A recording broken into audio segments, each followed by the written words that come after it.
writing your pa's nonsense like it means anything. Yeah, well, at least my pa is still around.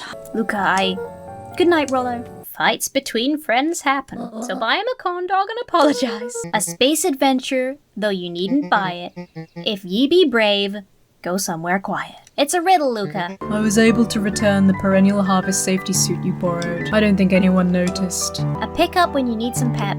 Near the fountain, up the step. Bye! Wait, can I go in the museum yet? A better tomorrow is within our grasp, but it requires a singular mind to harness it. I've forgotten it again. A pickup when you need some pep. Near the fountain, up the step. Oh yes, the cafe. I thought it was the cafe.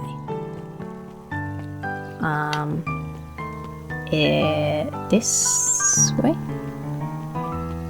Or back round this way? Yeah, must be, right? Yeah, I'm good at riddles. There you are, Luca. There's no way I'm actually doing this. It's way below my pay grade. Come on, you big stiff. Let the kids have some fun. Fine. But Rollo owes me one. He waved his hands around sarcastically as he began. What takes flight but has no wings? Your final task, a friendship brings. See, that wasn't so hard. Big cop, hard cop? Oh no, that's weird. I feel cheapened somehow. I think it's sweet. Takes flight but has no wings. Your final task, a friendship brings. Good luck, Luca. Okay, this is the first one that I haven't actually twigged right away. Oh.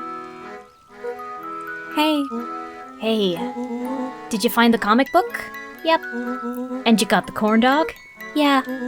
Well then, I know it doesn't make up for what I said, but here, you've earned this. Rollo sheepishly handed Luca the balloons.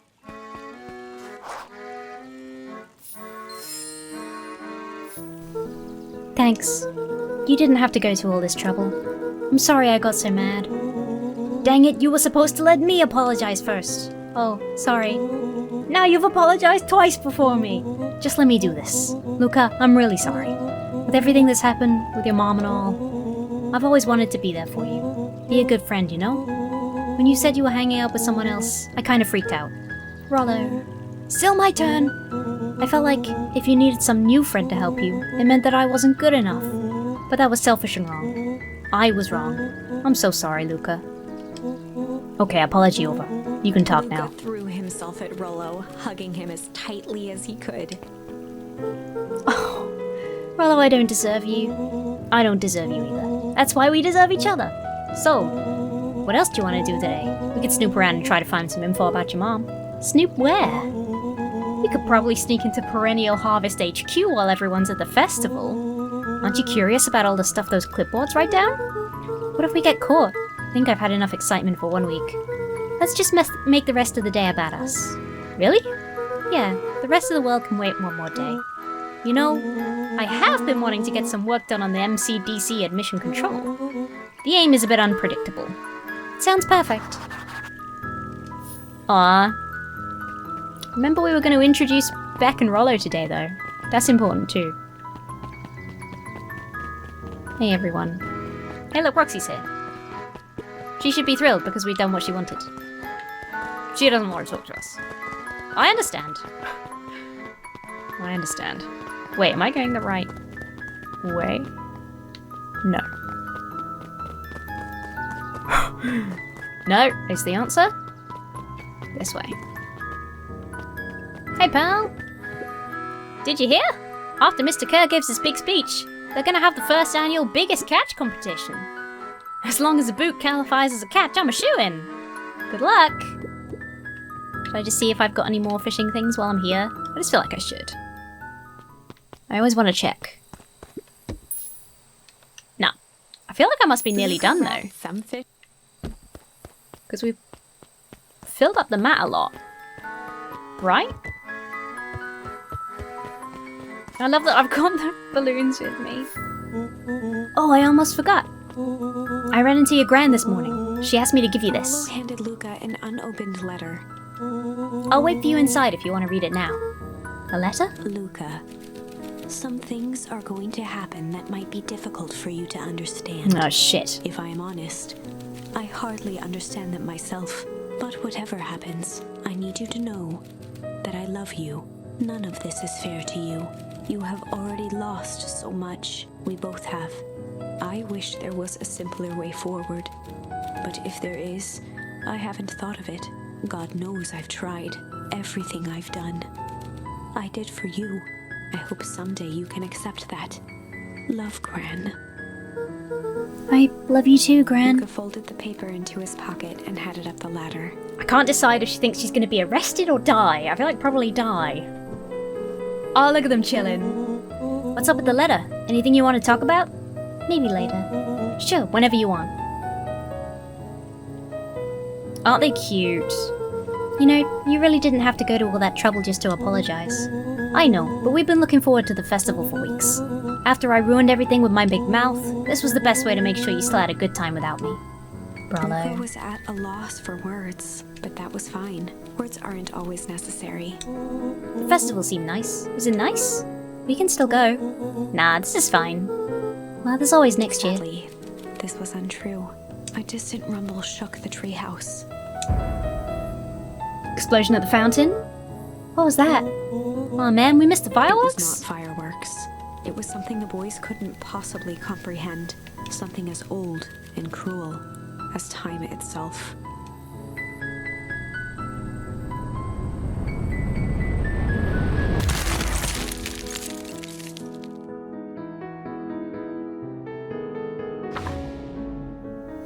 Oh wow, so that Wave of cold tore through the dream room. wasn't so much of a metaphor then. It was literally Unfathomable ice. chill.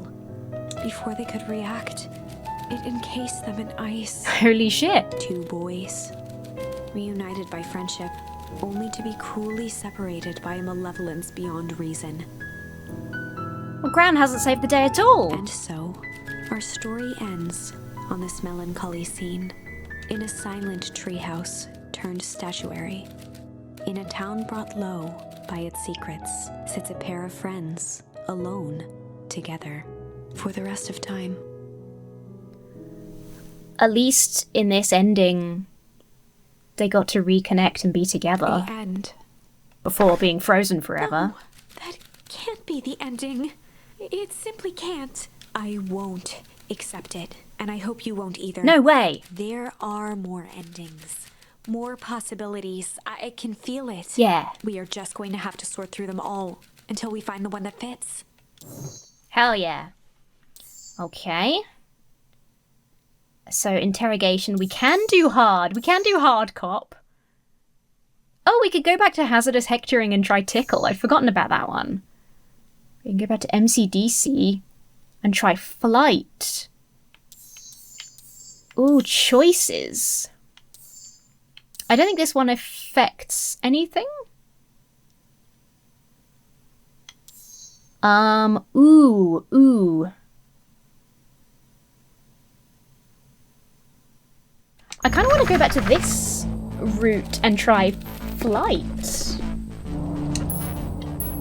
Oh, because it's fight or flight, Luca of drew course. himself up and decided to take the only option they had left.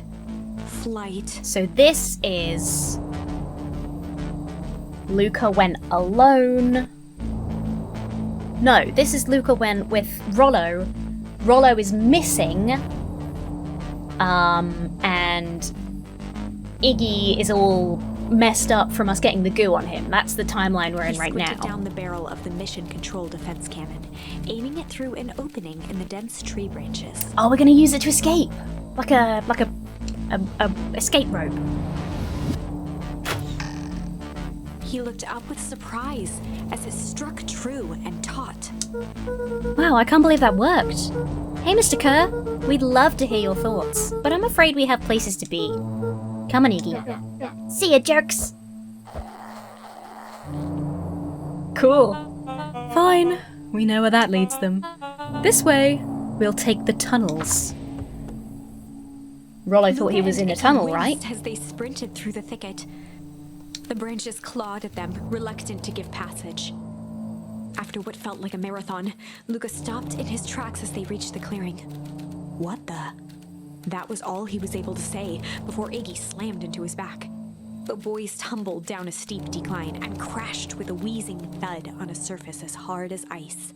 In fact, it was ice. Chapter 5. Signs. They stood silently, catching their breath. The sky was like sapphire. With each breath, a plume of steam escaped from Luca's lungs. Let's keep moving. So this whole ice thing explains why the summer is getting colder and colder. Luca pulled Iggy to his feet as they gazed across a snowy terrain. What is going on? That was actually pretty badass. Uh-huh. I think we lost him. Are we up in the mountains? I don't think so. If anything, we went downhill. And what's up with the Winter Wonderland? All I know is there's no going back the way we came. Let's see if we can get our bearings. Follow me. This looks like... A disc of smooth metal was lightly This covered looks a bit in like snow. home. 2 faint seams were visible along the surface. A manhole cover? If it is, I've never seen one like it. Doesn't this look like the route to, the grave? Luca, are you Luca there? had almost forgotten the walkie-talkie he was carrying. It's that bozo Kerr. Oh, I hope nothing bad has happened to you out in those Luca woods. looked at Iggy with hesitation. No need to be With a rude. resigned sigh, Luca responded. Seems like the only dangerous thing in the woods is you. He speaks, the young man of the hour.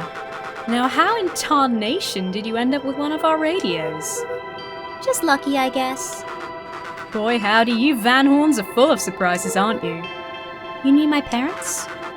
I never had the honor of meeting your father, but your mom sure was a handful. Luca winced, shoving the walkie-talkie back into his pocket. We gotta keep moving.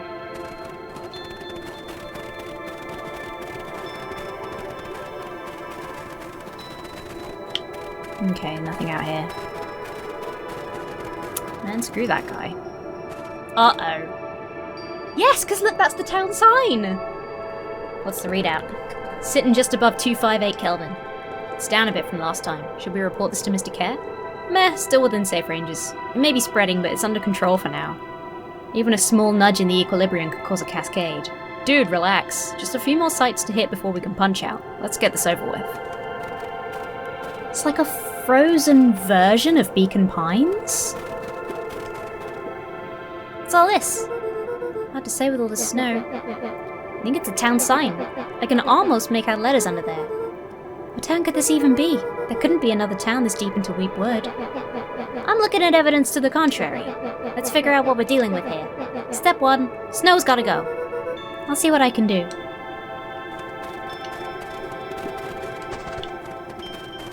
Bang! The boys stared in disbelief at the sign that now clearly read, Welcome to Beacon Pines. Pines. The plot thickens. This doesn't make any sense. We're in Beacon Pines? How's that possible? We ran away from town. How did we get back here? I guess we got turned around? Where did all this snow come from? Well, it's been colder than normal lately. There's a pretty big difference between sweater weather and this Arctic hellscape. The puddle we fought at before, it was cold too. Maybe all of it leads to one source. You think it's related? What the hell is going on? We're gonna get you some answers. Let's keep moving.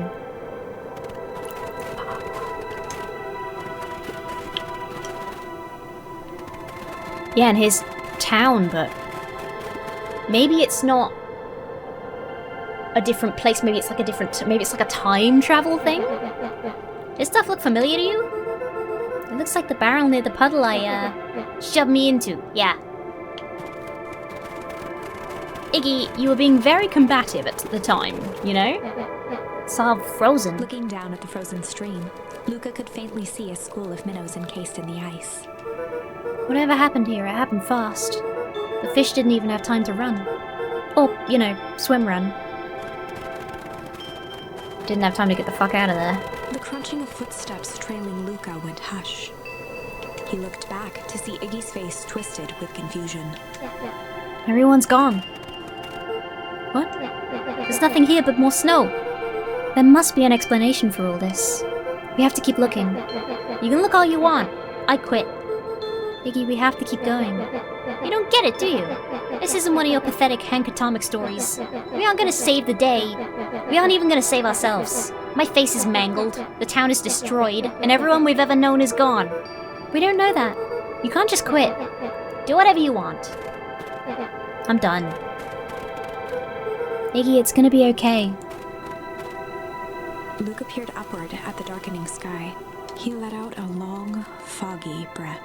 Faintly, Iggy began to cry. Seeing Iggy in such a pathetic state gave Luca a sense of compassion, and more than a little guilt.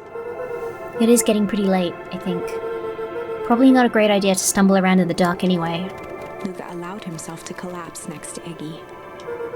Let's just rest for a bit. The boys huddled together for warmth and comfort. If not for exhaustion, their minds would be racing, trying to make sense of the events of the day. As it was, all they had energy for was to sit in silence, numb. Huddle inside, maybe, boys, yeah? The way the snow covered everything over, it's kind of calming. Yeah. I haven't had time to say it, but thanks. Huh? For getting us away from those creeps. I sort of froze up back there. Iggy, I should be the one apologizing. This all happened because I lost my temper. Nah, that's bull hockey. First of all, you didn't know what that gun could do. You didn't, right? Of course not. And second, stop with this baloney about losing your temper. But I did lose my temper. Iggy motioned sarcastically to his half-deformed face. Obviously. But that's exactly what you should have done. I was being a horse's ass. You were supposed to be a horse's ass in response. That's how it works. Iggy, I'm having a hard time following. You wanted me to fight you? Of course. Jeez, you goody-goody types take forever to understand this very basic point. Why would you go around saying cruel things trying to get into fights? Iggy shrugged. Something to do? You're an asshole because you're bored?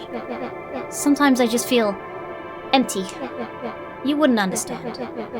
You and Rollo are always having a blast together. Laughing and calling that dinky little treehouse mission control. Iggy now wept openly. Perfect little Luca Van Horn. With his perfect little life. My life is not perfect. Everybody in town likes you. Not everybody. Hell, that new girl hasn't even unpacked yet, and even she already likes you. You have Tish. He wiped his nose with a sleeve. I love Tish. Tish is great. But she ain't exactly the world's greatest conversationalist, you know? Luca gave a warm chuckle. I get that impression. He cleared his throat as he wiped his eyes. Oh, must be raining out here. Definitely. Iggy arched into a wide yawn. We should probably try to get some sleep. Yeah. Let's lay low for now. Tomorrow we'll get to the bottom of all this. Luca's eyelids began to slowly drift shut. I don't know if you'll make it through the night in that kind of temperature. Just in a jumper? Luca? Yeah? I always did want to see the inside of your dinky little treehouse. What do you think? Not bad. I'll give you the full tour when we get back. You know what? That's all Luca could whisper before succumbing to sleep. Iggy snuggled in some more. When it comes to worst days of my entire life, this one wasn't half bad. Iggy just needs a friend. The house smelled of warm bread. Luca was playing with toy blocks on the living room rug. He looked up to see his parents on the couch. It's going to be another prophetic dream. She idly stroked his hair while humming a song. A voice behind Luca spoke. This is how you remember them, huh? Luca turned to see his own face. The doppelganger from his dreams, still clad in a yellow hazmat suit, still carrying a look of disdain behind empty eyes. Aww, look at this perfectly cozy scene. You know it wasn't really like this. The figure picked up a toy block and inspected it. It's amazing the facades that one can build given the right materials. Not that I blame us. These are a child's memories, all warm and fuzzy. You don't remember, do you? Luca snatched the block from the figure's yellow-gloved hand. Remember what? The doppelganger pointed to the couch. The last day we saw him alive. The day he chose to abandon us. Luca turned to look at his father, still lounging on the couch. That's not true. He didn't abandon us. The doppelganger waved his hand dismissively. Everything is true here. It's just a matter of what we choose to see. Well, let me show you. The world flickered and pulsed. Luca was sitting next to his bed, listening to his heartbeat with one of his dad's stethoscopes. The doppelganger limped into the room. No, we both know that's not how this went. He grabbed Luca's hand and guided the stethoscope to the floor. Luca heard muffled shouting, brought close by the stethoscope. It was his parents, fighting. Do you remember what we did next? Luca gave a slow nod and crept down the hall to peek through the banister. He could see the outline of his mother at the bottom of the stairs. Damn it, Walt. We can't afford to get involved in this. She was scared. His father stepped forward. What am I supposed to do? Just watch? There's a sickness in this town, and we both know who's behind it. I swore an oath to help people. I won't turn my back on them. Luca's mother grabbed Walt. She was crying, pleading. I can't lose you. Walt calmly removed Eleanor's hand from his shoulder. What's right is right, and what's wrong is wrong. I could never live with myself if I let Sharper get away with this. Eleanor raised her voice. Spare me your bullshit platitudes. What about our son? Luca flinched, dropping the stethoscope down the stairs. Walt turned with a panicked smile. Luca, is that you, buddy? With tears in his eyes, Luca descended the stairs. Mom? Dad? What's going on? Walt dropped to a knee to meet Luca eye to eye. Nothing, buckaroo. Your mom and I just got a little overexcited is all. Luca placed the stethoscope against his father's chest. His heart was racing. It sounded like you were going somewhere? Walt gently removed the device from Luca's ears. Listen to me, Luca. I have some business to take care of. I'll be back in time to tuck you in. Luca hugged his father tightly. Promise? Walt stood up and walked to the door. He glanced over his shoulder. I promise. With a wink and a grin, he put on his hat and strode out into the evening sun.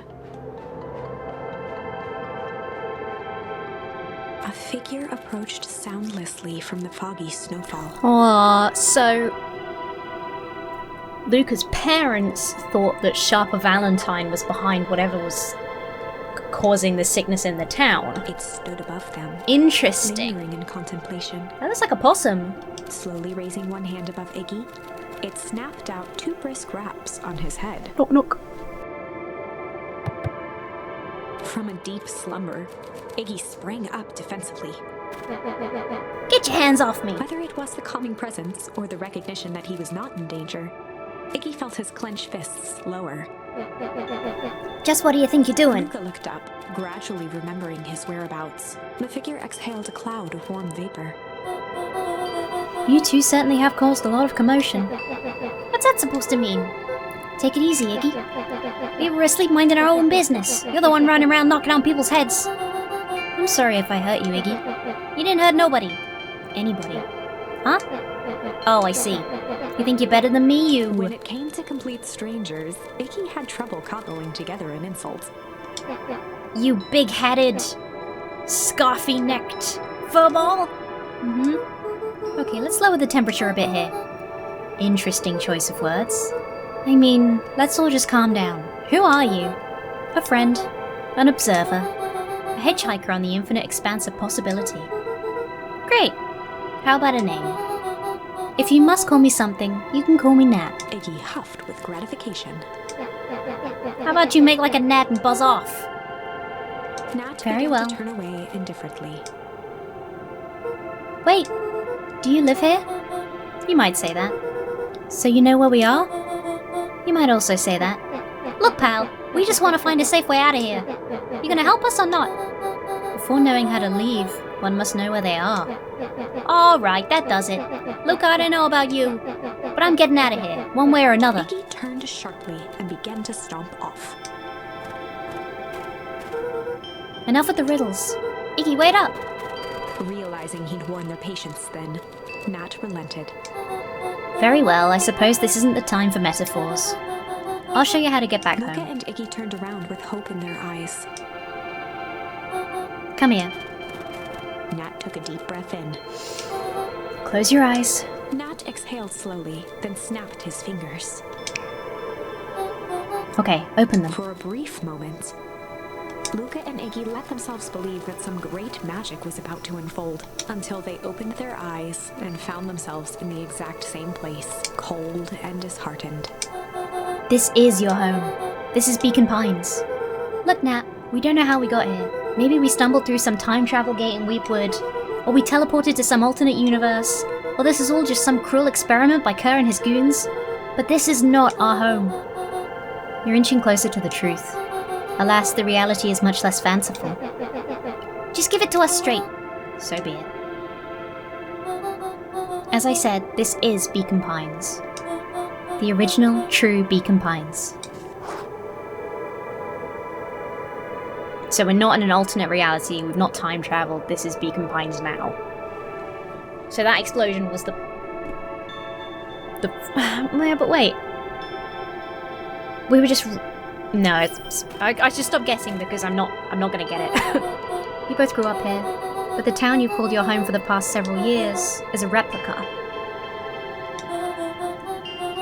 A remarkable achievement of engineering, to be fair, but a replica nonetheless. That's impossible. It's too much work. You'd need a whole town to replicate a whole town. Indeed. To pull off such a feat would require immense labour power. That which could be moved would be moved. That which could not would require a precise duplicate. We would have noticed. Someone would have noticed. We think so, unless the auditing was impeccable. A mind-numbing attention to detail. As for the innumerable trivialities which complete the tapestry, well, you can leave that to the miraculous thing we call a brain. It has a real aversion to discontinuity, a revulsion even. The brain has a wonderful way of smoothing out the rough edges, keeping us sane. Luca and Iggy looked around uncomfortably. So you're saying that someone made an entire new town and moved us all and no one noticed? Precisely. But why? Why is the one question that can never be answered with certainty. The best one can do is to Nat uncover... narrowed his eyes, furrowed his brow, and uttered, the source. Why'd you say the source like that? Why indeed? Luca began to laugh uncomfortably. That's so ridiculous. There's no way they He could... looked down at his feet. His eyes started back and forth in contemplation. With a sudden pain, a thought struck him. If this really is home... He sprinted off into the pale distance. As Iggy turned to follow, Nat called out, Iggy, it's not too late to turn back. Simply head west through Weepwood.